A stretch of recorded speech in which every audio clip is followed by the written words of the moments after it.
கண்டிப்பா அவர் சொல்லியிருப்பாரு. நான் லவ் சொல்லியிருந்தேன்னா, நீயும் பையன் நானும் பையன் இது செட் ஆகாது அப்படின்னு சொல்லியிருப்பாரு கண்டிப்பா. அப்போ ஒரு சந்தேகன்ற அடிப்படையில தான் உங்களை வேணான்ட்டாரு. வேணான்னு சொல்லிட்டாரு. ஓகே, வேற ஏதாவது காரணம் இருக்குன்னு நினைக்கிறீங்களா? வேற எந்த காரணமும் இல்ல. அவருக்கு என்னன்னா எங்க அக்கா பசங்க கிட்ட பேசினாலும் சந்தேகம், எங்க மாமா கிட்ட பேசினாலும் சந்தேகம், எங்க அக்கா வீட்டுல கிட்ட பேசினாலும் சந்தேகம்.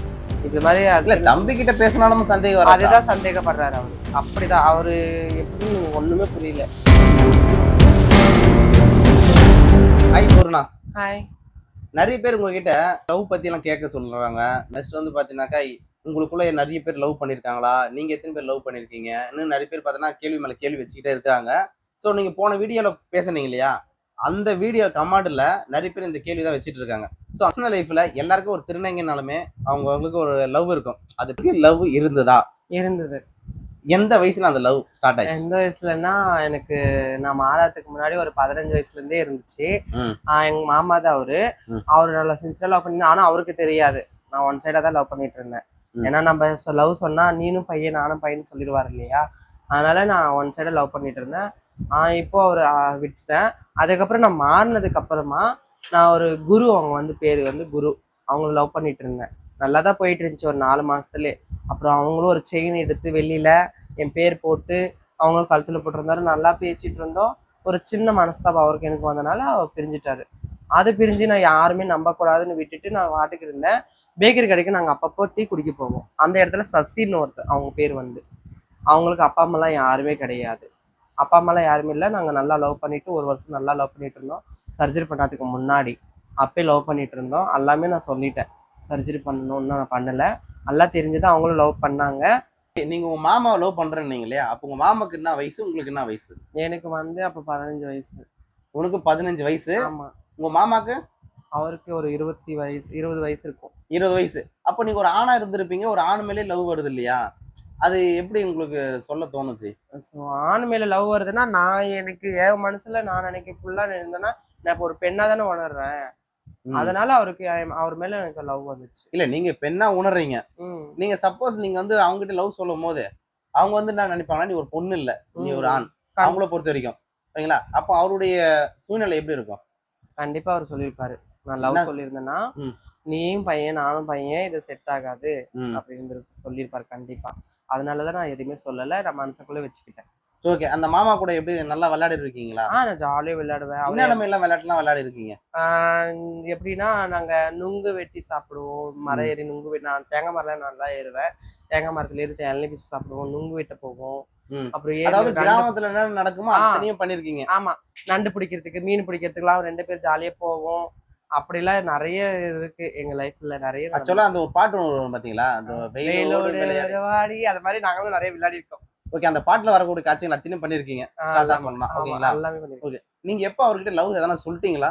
நான் மாறினதுக்கு அப்புறம் சொல்லிட்டேன், இது மாதிரி நான் உனக்கு சின்சியரா லவ் பண்ணிட்டு இருந்தேன், நீ எப்படி சொன்னா நீ ஏத்துப்பியோ மாமா, அதனாலதான் நான் வேணான்னு விட்டுட்டேன். பையனா இருக்கும்போது நான் சொன்னேன்னா நீ ஏத்துக்க மாட்டேன் இல்லையா அப்படின்னு சொன்னா, அதுக்குள்ள அவருக்கு கல்யாணமே ஆயிடுச்சு. ஓகே, கல்யாணம் ஆனதுக்கு அப்புறம் நீங்க லவ் சொன்னீங்களா? சொல்லிட்டேன். அதுக்கப்புறம் தான். அதுக்கப்புறம் உங்களை வந்து என்னென்ன பண்ணிருக்காரு? அதுக்கப்புறமா அவரு எதுவும் சொல்லல. அவர் பாட்டுக்கு அவர் இருக்காரு, நான் பாட்டுக்கு இருக்கேன், அவ்வளவுதான். உங்க மாமா லவ் பண்ணீங்க, உங்க மாமா ஏத்துக்கல, உங்க மாமா கல்யாணம் ஆயிடுச்சு. எல்லாருமே நினைப்பானா, ஒரு லவ் பண்ணாங்க அடுத்த ஆள் நம்ம பார்ப்போம், அடுத்த லவ் பண்ணுவோம், நம்மள இந்த உலகத்துல பயனா இல்ல அப்படின்னு பார்த்தீங்கன்னா பொண்ணுங்கள் நினைப்பாங்க. இப்ப திருநங்கைகளும் நினைக்க ஆரம்பிச்சிட்டாங்க. ஓகேங்களா? அப்படிப்பட்ட சூழ்நிலை நீங்க அடுத்ததா உங்க மாமா என்ன லவ், உங்க மாமாக்கு அடுத்தபடி யாரா லவ் பண்ணீங்களா? நான் அதுக்கப்புறம் வேண்டான்னு விட்டுட்டு கொஞ்ச நாளைக்கு இருந்தேன். அதுக்கப்புறம் நாங்க கல்யாணம் போகும்போது நான் பேக்கரி கடையில் டீ குடிக்க போவேன். அந்த இடத்துல அவங்க சசின்றவங்க, அவங்க பேரு, பிளாக் கலர் சட்டத்தை போட்டிருந்தாங்க. அப்ப எனக்கு அவங்க மேல ஒரு பாசம், ஒரு லவ் ஸ்டார்ட் ஆச்சு. ஒருவேளை பிளாக் கலர் ஷர்ட் போட்டதுலாம் நீங்களே பிளாக் கலர் இன்டர்வியூ கொடுத்து வந்தீங்களா? பிளாக் கலர் போட்டுங்க அப்படிலாம் இல்ல. எனக்கு அவங்க மேல ஒரு பாசம், லவ்லாம் இருந்துச்சு. அவங்க தான் டீ எல்லாம் எடுத்து வந்து வைப்பாங்க. பப்ஸ் கேட்டா பப்ஸ் எடுத்து வருவாங்க. அந்த டைம்ல நான் கொஞ்சம் லைட்டா கை மட்டும் இப்படி டச் பண்ணுவேன்.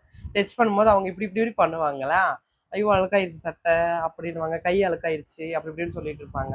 அப்போ அவனுக்கு அப்படியே பேச ஆரம்பிச்சு. அப்புறம் ஒரு நாள் டெல்லா இருந்தாங்க. அப்புறமா பேச விட்டுட்டேன். சைட் அடிச்சுட்டே தான் இருந்தேன். அதுக்கப்புறம் ஒரு நாள் வந்து டைரக்டா வந்து என்கிட்ட சொல்லிட்டாரு, நம்பர் வாங்கின்னு போயிட்டு, உன்னை நான் லவ் பண்றேன், சின்சியரா லவ் பண்றேன், எனக்கு அப்பா அம்மாலாம் இல்லை, நீ தான் எனக்கு எல்லாமே. இதுக்கு முன்னாடி நான் அவரை லவ் பண்ணியிருக்காராமா ஒரு பொண்ணை. லவ் பண்ணிட்டு அந்த பொண்ணு ஏமாத்தி விட்டுருச்சுன்னு சொன்னாரு. சரி ஓகே நானும் அக்செப்ட் பண்ணிக்கிட்டேன்.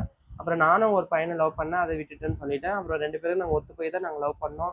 1 வருஷம் நல்லா கோயம்புத்தூர்ல லவ் பண்ணிட்டு இருந்தோம். அதுக்கப்புறமா ஆக்சுவலா தான் இது இந்த பையனா இல்ல அந்த பையனா நீங்க சொல்றது? இந்த அந்த எங்க மாமா இல்ல. உங்க மாமாக்கு அடுத்தபடியா பார்த்த பையன். அதுக்கப்புறம் பார்த்த பையனா சொல்லிட்டு இருக்கேன் நான். ம். அவங்க பேர் வந்து சசி. அவரு 1 வருஷம் லவ் பண்ணிட்டு இருந்தோம். அப்புறம் நல்லா தான் போயிட்டு இருந்துச்சு. சம்பள காசுலாம் வாங்கி எனக்கு ஒரு ஃபோன் வாங்கி கொடுத்தாரு. நல்லா பார்த்து ட்ரெஸ் எல்லாம் வாங்கி தருவாரு. நல்லா பார்த்துக்கிட்டாரு. அதுக்கப்புறம் நான் என்ன பண்ணிட்டேன், சர்ஜரி பண்ணி முடிஞ்ச உடனே நான் சர்ஜரி பண்ணதுக்கு முன்னாடி எங்க வீட்ல இருந்து விட்டுட்டு ₹1,00,000 கேஸ் கொடுத்துட்டு தான் வந்தேன். எதனா கடை போடு, எதனா பிசினஸ் பண்ணு அப்படின்னு சொல்லி கொடுத்துட்டு வந்தேன். அந்த காசு வேஸ்ட் பண்ணிட்டாரு. சரி அதுவும் போட்டுன்னு நான் விட்டுட்டேன். ஆபரேஷன் பண்ணிக்கும் போது நான் இல்ல வேஸ்ட் பண்ணிட்டாருன்னா பிசினஸ் பண்ணி வேஸ்ட் பண்ணிட்டாரா? பிசினஸ் பண்ணி வேஸ்ட் பண்ணிட்டாரு அப்படின்னு சொல்லிட்டு அப்புறமா பேசிட்டு நல்லா தான் இருந்தாரு. எங்க ஃபேமிலிக்குள்ள எல்லாம் நல்லா அட்டாச் ஆயிட்டாரு. அதெல்லாம் நல்லா பார்க்க ஆரம்பிச்சிட்டாங்க. போக போக என்ன ஆயிடுச்சுன்னா பசங்க கூட சேர்ந்து குடிக்கிறது, சரக்கு அடிக்கிறது, சிகரெட் அடிக்கிறது இதெல்லாம் வேலை பார்த்துட்டதுனால எங்க வீட்டுல இருக்கிறவங்களுக்கு யாருக்கும் பிடிக்கல. எங்க அப்பா அம்மாவே அசிங்கமா பேசுறது, என்ன அசிங்கமா பேசுறது. எங்க மாமா அக்கா வீட்டுக்காரர்கிட்ட பேசினாலே அவர் வச்சிருக்கிறியான்னு கேட்கறது, எங்க தம்பி கிட்ட பேசினா தம்பி கிட்ட வச்சிருக்கிறேன்னு கேட்கறது. இது மாதிரி நிறைய டாபிக் சந்தேகம் வர ஆரம்பிச்சிருச்சு. ஆனா நான் என்னமே அது மாதிரி நான் கிடையாது. நான் அவருக்காக மட்டும்தான் இப்ப வரைக்கும் நான் இருக்கேனே. ஆனா அவரு மனசுல அப்படி தோணுது. ஓகே. இப்ப என்ன ஒரு கேள்வினா, இப்ப ஒரு பொண்ணா பொறந்துச்சுனாக்கா, அப்போ பொண்ணா பொறந்துட்டாங்கனாக்கா, அவங்களுக்கு கல்யாணம் நடக்கும். கல்யாணம் ஆகுறதுக்கு முன்னாடி அவங்க வாழ்க்கை முறை எப்படி இருந்தது? கல்யாணம் ஆனதுக்கு அப்புறம் அவங்க வாழ்க்கை முறை எப்படி இருந்தது? அவருக்கே தெரியும். சரிங்களா? அதே போல திருநங்கைகளுக்கும் ஒரு கல்யாணம் நடக்குதுங்க. கல்யாணம் ஆகுறதுக்கு முன்னாடி எப்படி இருந்தீங்க? கல்யாணம் ஆயிட்டதுக்கு அப்புறம் எப்படி இருந்தீங்க? நாங்க மேரேஜே பண்ணிக்கல இப்ப வரைக்குமே. சரி ஓகே. லவ் தான் பண்ணிட்டு இருந்தோம். எங்க அப்பா அம்மா வீட்டுல இருந்துட்டாரு. அவர் இருந்துகிட்டு என்னன்னாரு, நான் தாலி நான் சம்பாரிச்சு நான் கட்டணும்னு சொல்லிட்டு இருந்தவரு. அப்புறமா என்னதுன்னு நான் அவனுக்கு தாலியே கட்ட மாட்டேன் அப்படின்னு சொல்லிட்டாரு.